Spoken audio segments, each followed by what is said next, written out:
Bonjour, nous continuons dans Marc 4. On va lire à partir du verset 26. C'est Jésus qui parle, il continue son discours sur la barque et il dit encore, il en est du royaume de Dieu comme quand un homme jette de la semence en terre, qu'il dorme ou qu'il veille, nuit et jour, la semence germe et croît sans qu'il sache comment. La terre produit d'elle-même d'abord l'herbe, puis l'épi, puis le grain, tout formé dans l'épi, et dès que le fruit est mûr, on y met la faucille car la moisson est là. Il dit encore, à quoi comparons-nous le royaume de Dieu? Par quelle parabole le représenterons-nous?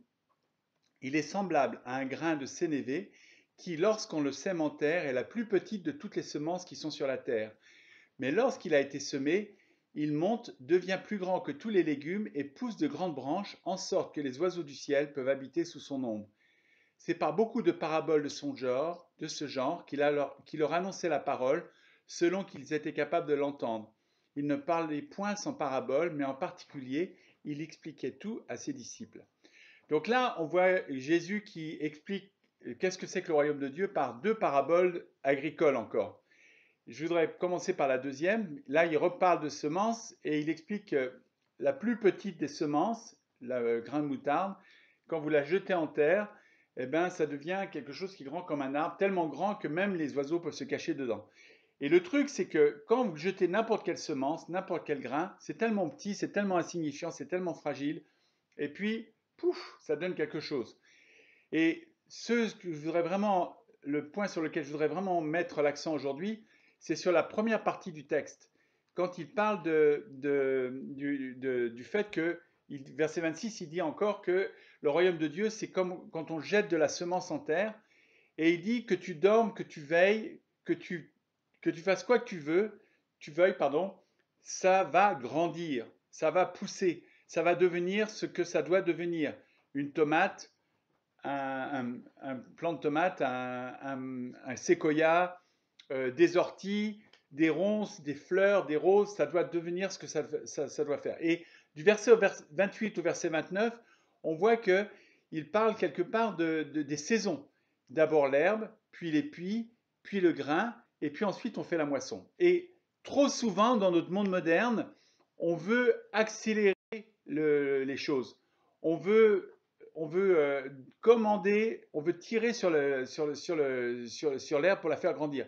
Il y a un autre endroit, un autre verset où il dit, mais jamais un agriculteur n'a pu faire grandir de l'herbe en tirant dessus.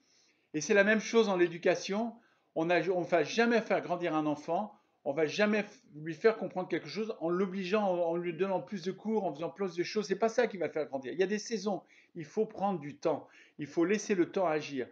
Eh bien, pour la vie chrétienne, c'est la même chose. La vie chrétienne, c'est ce petit grain de moutarde qui est posé dans nos vies, comme on l'a entendu ce matin dans le message de Stuart, qui va produire de la foi, de l'espérance et de l'amour. Et on va avoir des petites graines de foi, des petites graines d'espérance, des petites graines d'amour. Et en semant ces graines de foi, ces graines d'espérance, ces graines d'amour, ça va porter du fruit. Et on doit apprendre à faire confiance à Dieu, à avoir la foi que ça va porter du fruit. C'est pas la peine il faut savoir accepter les saisons où on est en terre. Il faut savoir accepter les saisons où on dort. Il faut savoir accepter les hivers. Quand on est pendant l'hiver, eh ben, il faut un hiver pour qu'un arbre puisse grandir.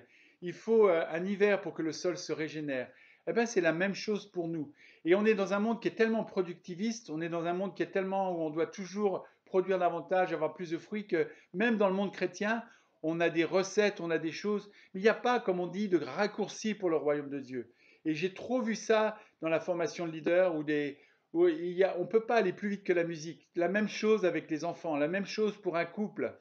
C'est pour ça que, par exemple, l'Ancien Testament disait que quand un couple se marie, c'est important qu'ils prennent le temps de s'apprécier, de se connaître avant de pouvoir se mettre au service.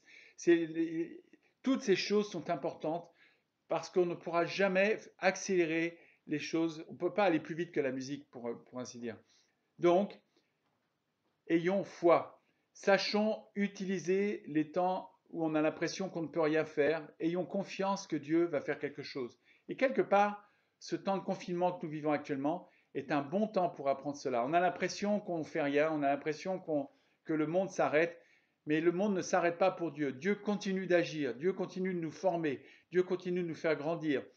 Et sachons que notre foi, notre espérance et notre amour, de toute façon, Dieu va les faire grandir parce que nous sommes dans le royaume de Dieu, parce qu'il veut que son royaume avance, il veut que son royaume soit manifeste sur toute la terre. De la même manière, il veut que son royaume soit manifeste dans nos vies, mais dans la vie de nos familles, dans la vie de nos voisins, dans la vie de notre entourage, parce qu'il est Jésus-Christ est Seigneur, et il est le seul Seigneur. Il est mort, et il est ressuscité pour nous, et il a préparé une place pour l'éternité avec lui. Amen.